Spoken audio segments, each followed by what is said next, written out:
Imaginez-vous une seule seconde vivre à la campagne. Vous avez des voisins et ces voisins-là, depuis un bon petit moment, ils ne vous ont pas donné de nouvelles.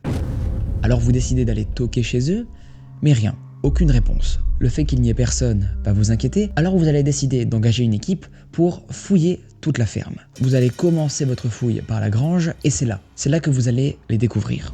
Les cadavres des 6 personnes qui constituaient la famille de vos voisins.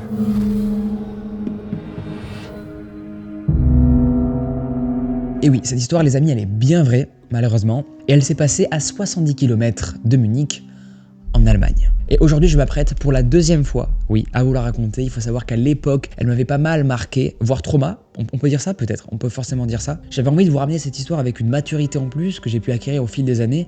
Merci beaucoup YouTube qui m'a fait grandir. Merci à vous aussi qui m'avez fait des retours en commentaire qui m'ont permis de m'améliorer. Et ça, je vous en remercie terriblement. C'est peut-être le pire mot pour compléter cette phrase, mais voilà, merci infiniment pour ça. Bref, merci pour avoir suivi ce petit blabla. Je ne sais pas si vous m'écoutez en train de faire un truc à côté, en train de faire une activité lucrative, créative, du repassage. Je dis ça parce que je vois pas mal de commentaires sur plusieurs de mes vidéos qui me disent dans quel contexte ils regardent mes vidéos. Et du coup, j'aimerais bien savoir le vôtre là. Dans quel contexte vous regardez cette vidéo? Est-ce que vous l'écoutez? Est-ce que vous regardez les images de la vidéo? À vous de me dire en commentaire, j'ai hâte de savoir. Je vais me faire un bonheur là, j'imagine. Regardez les commentaires après, ça va être trop drôle. Bref, là je m'éparpille, arrêtons de parler plus longtemps que ça et commençons l'histoire d'aujourd'hui.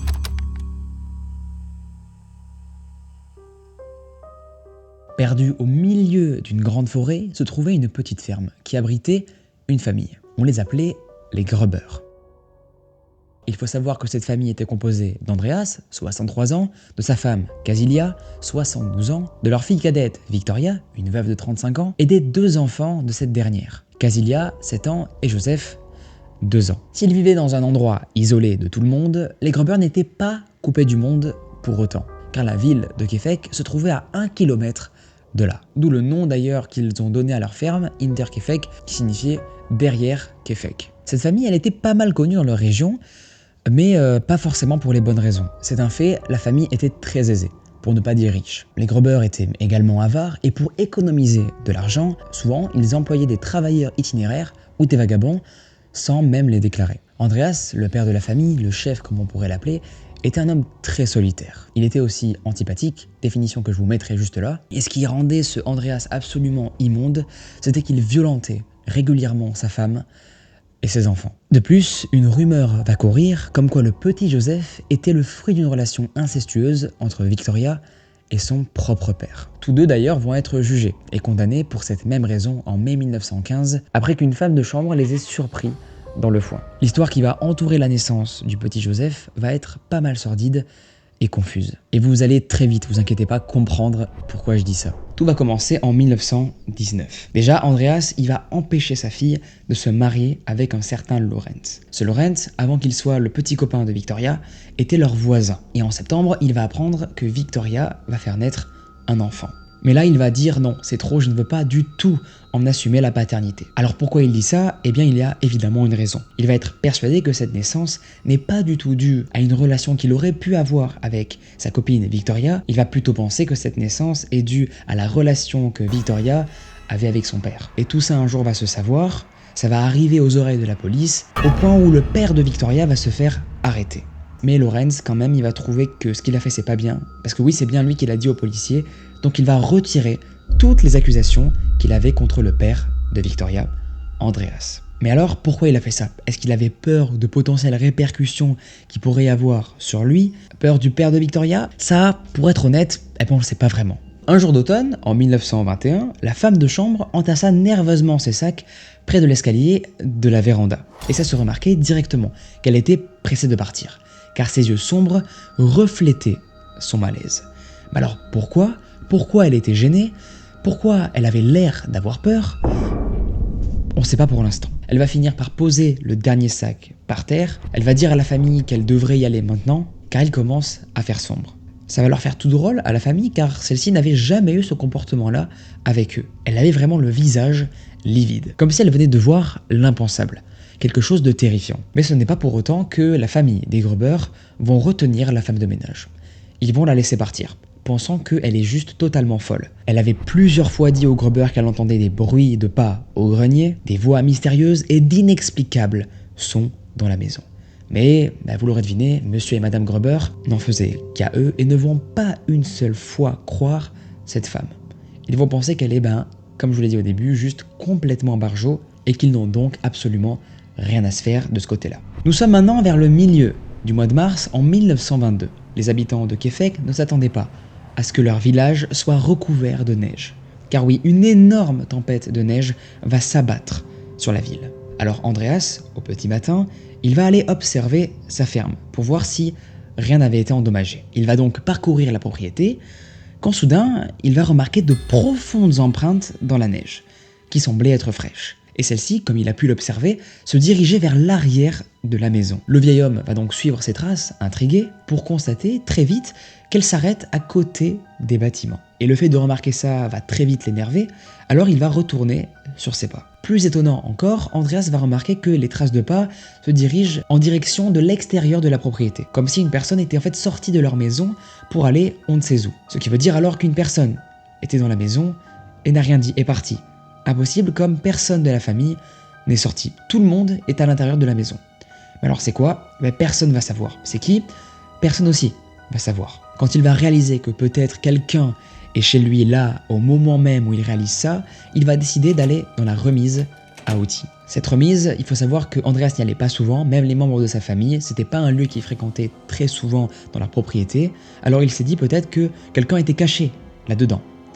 Sauf que non, il va aller voir, mais il va absolument rien observer du tout d'inhabituel. Il va aussi fouiller toute la maison de fond en comble, mais rien, sans succès. Ses recherches pour trouver un potentiel intrus n'auront aucun succès. La nuit suivante, alors que Andreas dormait avec sa femme, d'un coup, ils vont être brusquement réveillés par un bruit. Et ce bruit, Andreas, il ne l'avait jamais entendu. Entendu seulement de la bouche d'un humain. Ce bruit-là, c'était les bruits de pas que lui avait dit la femme de ménage. Il va entendre exactement la même chose, comme si une personne marchait au grenier. Andreas va donc décider d'attraper rapidement son fusil et va monter inspecter les combles. Puis, comme il ne va rien trouver, il va vérifier toutes les pièces de la maison. Mais encore une fois, ça va être sans succès. Il ne va trouver aucun élément qui change de d'habitude. Tout va être très calme. Le lendemain matin, Andreas va se réveiller plus tôt que d'habitude, car il voulait voir s'il allait trouver, cette journée-là, des nouvelles traces de pas dans la neige. Il va à nouveau faire le tour de la propriété, mais ne va encore une fois rien découvrir du tout. Il n'y avait plus les traces de pas qu'il avait pu observer le jour précédent. Ce jour-là, il a observé quelque chose de tout à fait différent. En arrivant devant chez lui, après qu'il ait fini son tour de propriété, juste sous le porche, il va apercevoir un journal qui ne s'y trouvait pas auparavant. Un journal qu'il va lire, prendre le temps d'analyser, pour conclure très vite qu'il n'avait absolument jamais lu un journal pareil. Mais alors à ce moment-là, il va penser peut-être que ce journal est un membre de la famille. Donc il va demander à tout le monde, mais encore une fois, personne ne va dire qu'il est le détenteur de ce journal. Andreas va se remettre à nouveau à vérifier si la ferme n'a rien d'inhabituel, et encore une fois, il ne va rien remarquer d'anormal. Après avoir fouillé pour la 3e fois la ferme, Andreas va quand même là en venir à un point où il est à saturation, et il va aller demander à son voisin si lui aussi est victime de choses un petit peu étranges comme lui. Mais malheureusement, ce dernier va répondre à Andreas qu'il n'a absolument pas observé de choses inhabituelles ou spéciales dans sa ferme, et qu'il n'a jamais entendu parler de ce genre d'histoire dans les environs. À nouveau troublé, Andreas va retourner à Hinterkaifeck se poser pour essayer d'oublier tout ça. Mais un peu plus tard, quand Andreas il va vouloir prendre le trousseau de clés qu'il avait pris soin de poser sur son bureau, là il va s'apercevoir qu'il n'était plus là, qu'il avait disparu. Il va se mettre alors à le chercher dans toutes les pièces de la maison. Il va demander aussi aux différentes personnes de sa famille si quelqu'un aurait vu les clés, mais encore une fois, une réponse négative va arriver aux oreilles d'Andreas. Personne ne semble avoir vu ces clés. Alors il va se dire qu'il a sûrement dû les faire tomber quelque part et qu'il ne les retrouverait sûrement jamais.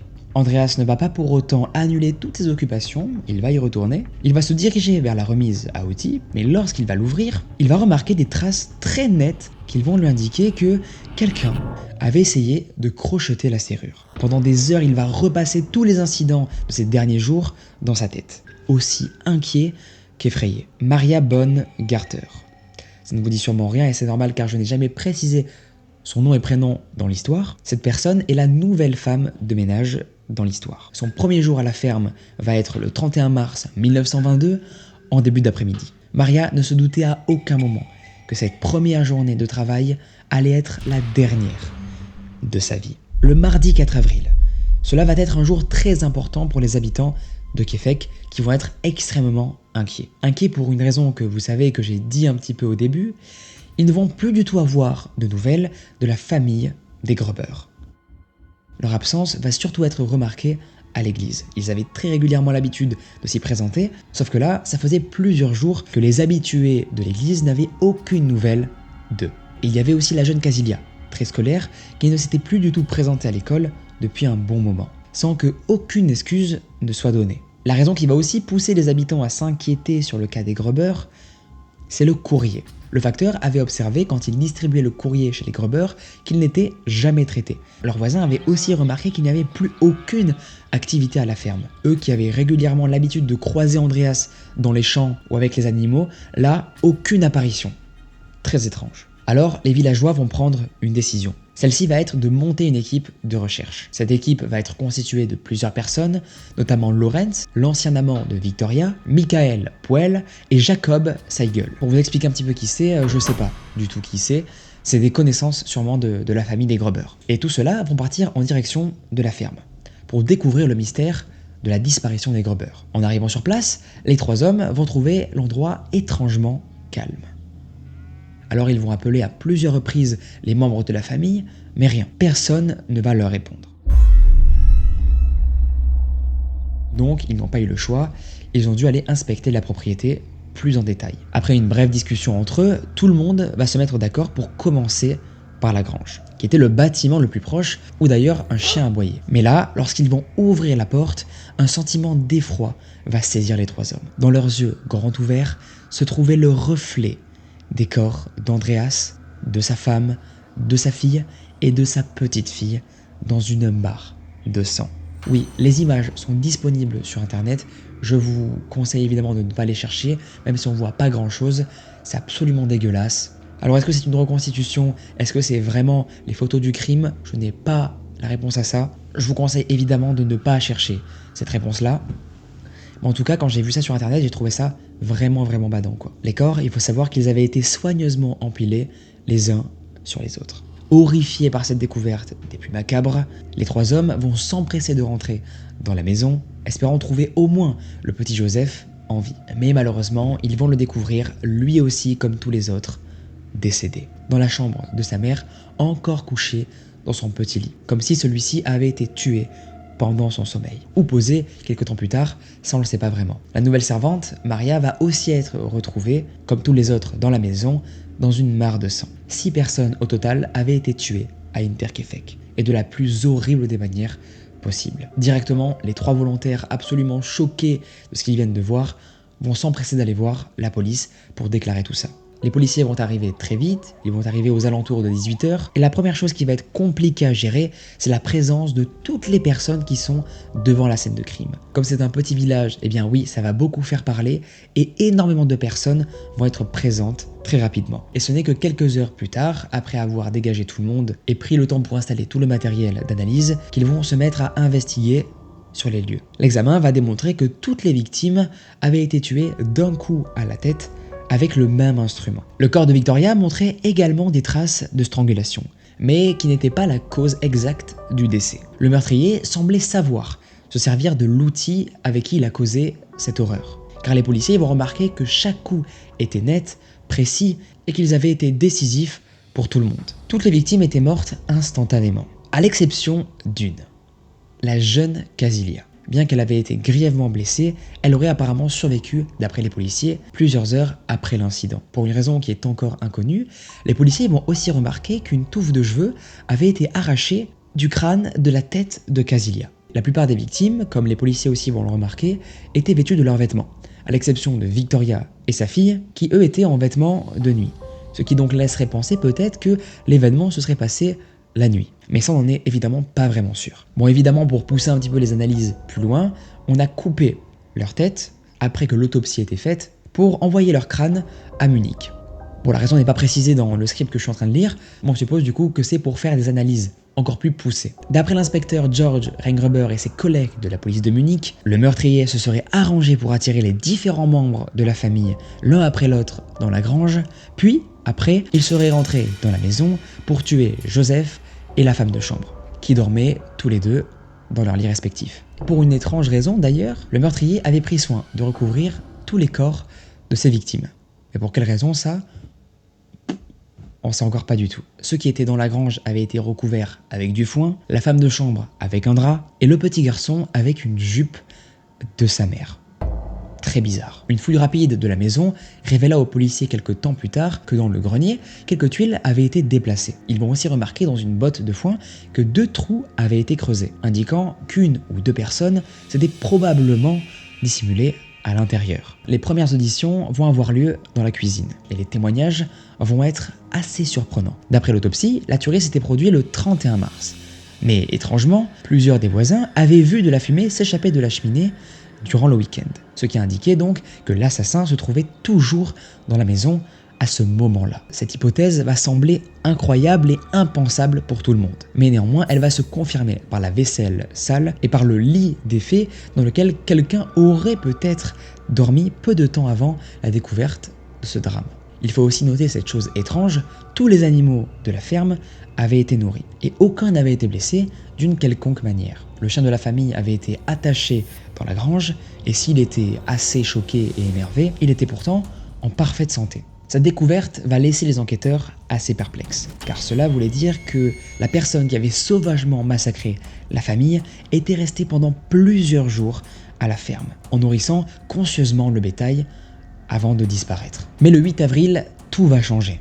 Les policiers manquaient beaucoup trop d'informations et d'indices, alors ils vont proposer à toute personne qui trouve plus d'informations à l'affaire une grosse somme d'argent. Je vous le rappelle, la famille des Gruber était assez fortunée. Alors la police, ils vont directement penser que le crime était crapuleux. Ils vont donc commencer par interroger tous les vagabonds et les colporteurs de la région. Mais lorsque les enquêteurs vont retrouver beaucoup d'argent dans la maison et des bijoux, ils vont se dire que c'est impossible et que le meurtrier, s'il serait venu pour ça, aurait évidemment tout pris. Alors que là, non, tout était en place. Même si la richesse de la famille et les bijoux n'étaient pas forcément les plus visibles, s'il aurait voulu ça, il aurait cherché et trouvé ce qu'il voulait. Alors que là, non, tout était encore dans l'ordre.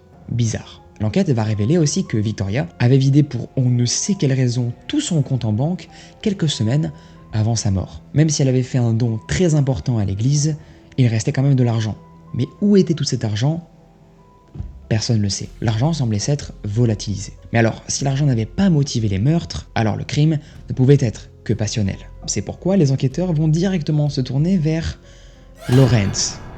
Oui, l'amant de Victoria. L'homme qui ne voulait pas, je vous le rappelle un petit peu au début, être le père du fils que venait de faire naître Victoria. En vrai, c'est possible qu'il ait tué son ancienne maîtresse et sa famille dans un excès de rage. Est-ce qu'il voulait échapper à la pension que Victoria prévoyait de lui réclamer pour son fils Joseph? On ne le sait pas du tout, mais les policiers vont tout faire pour essayer de découvrir la vérité. Depuis son aventure avec Victoria, Lorenz, il faut savoir qu'il s'était remarié. Et se voir à ce moment-là réclamer une pension pour un enfant dont il n'est même pas sûr d'être le père, aurait pu peut-être, attiser de la colère. Et peut-être une action encore plus grave par la suite. Mais d'autres détails vont troubler les policiers. Le fait que Lorenz se soit proposé pour partir à la recherche des Gruber, le mardi 4 mars exactement, paraissait étrange à certains.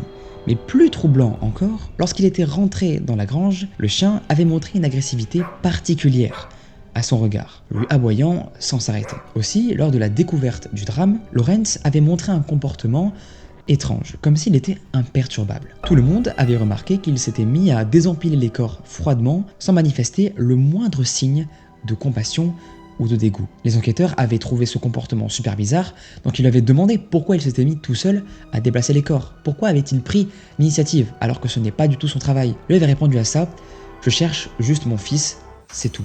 Bon, à part cette surprenante sérénité, ils avaient aussi remarqué que Lorenz était étrangement à l'aise avec les pièces de la ferme, comme s'il connaissait par cœur les environs et qu'il avait toujours habité. Il se déplaçait, indiquait aux policiers, comme si en fait il connaissait la maison. Honnêtement, ça commence à faire beaucoup d'éléments qui paraissent douteux. Cependant, comme aucune preuve concrète n'a jamais prouvé que c'était bien lui l'auteur du crime, il n'a jamais été accusé. En fait, pour tout vous dire, personne n'a jamais été accusé dans cette affaire-là. Beaucoup de questions vont rester sans réponse. Pourquoi le meurtrier serait resté plusieurs jours à la ferme après avoir assassiné toutes ses victimes? Pourquoi il avait fait la démarche de nourrir les animaux? Est-ce que les bruits de pas qu'avait entendu la première femme de ménage provenaient de l'intrus qui se trouvait au grenier dans la maison? Si la police cherche un coupable, beaucoup de personnes vont penser en fait que ce n'est absolument pas du tout un humain, mais bien quelque chose de paranormal.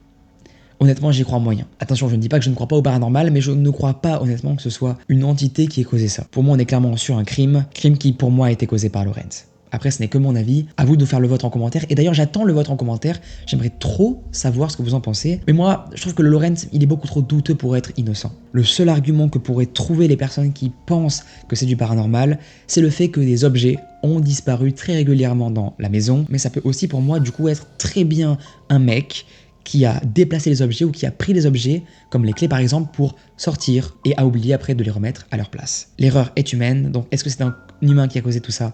Pour moi, oui. Finalement, les 6 victimes vont finir par être enterrées dans le cimetière de Weidhofen, sans que leur tête par contre ne leur soit remise. Donc ils ont été enterrés sans tête, on peut dire ça quoi, oh, c'est terrible, quand je le dis, c'est terrible. À la demande des habitants, la ferme va être rasée pour laisser place à la construction d'un mémorial. Mais l'histoire ne s'arrête pas là du tout.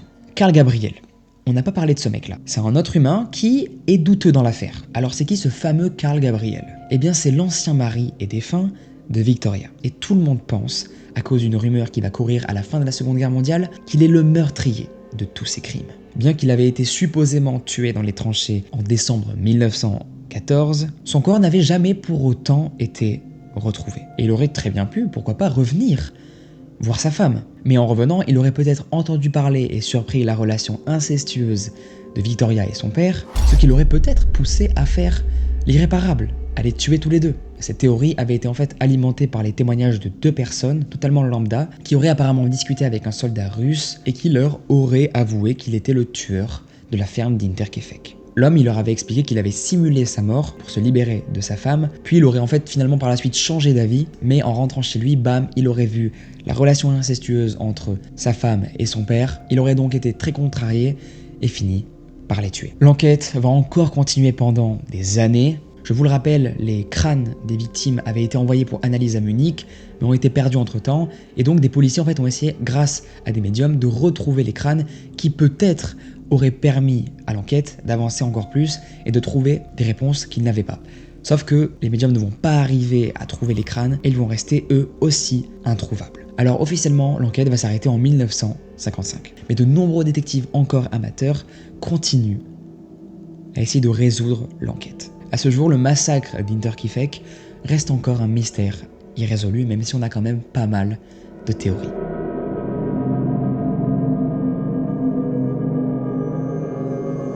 Merci beaucoup d'avoir suivi cette vidéo les amis, ça m'a fait plaisir de la raconter pour la 2e fois. Je sais qu'à l'époque elle m'avait trauma, du coup je me suis dit faut vraiment la renouveler, il faut lui faire voir une nouvelle forme de narration et même une nouvelle ambiance, car à l'époque j'étais très bon, rien allait, mais c'est cool parce que ça montre qu'on avance, qu'on évolue.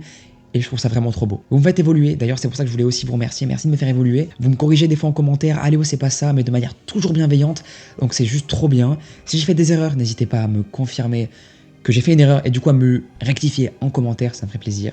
Et je vais vous parler d'un truc qui n'a aucun rapport avec l'histoire, c'est un peu la fin de la vidéo donc je me permets un petit peu plus de trucs. J'arrête les études pour me lancer à fond dans YouTube. À vous le dire, j'ai une petite putain de boule au ventre, mais en tout cas ça me fait plaisir de vous l'annoncer. Je vais tout faire pour vous faire kiffer. C'est mon rêve depuis tout petit de faire des vidéos sur internet. Et voilà, là c'est le moment, je me lance à fond, j'arrête les études. J'ai rendez-vous demain avec le mec pour lui dire que j'arrête et que je fais ça à fond. Je ne pourrai, je pense, jamais vous rendre ce que vous me donnez. Je vais essayer de tout vous rendre en vidéo pour vous faire des projets de fou. Même si on n'a jamais pu trop se rencontrer ou quoi, j'espère un jour tous vous rencontrer. Ça serait trop fou. Merci beaucoup pour ce que vous m'apportez au quotidien, les commentaires, etc. Et à très vite.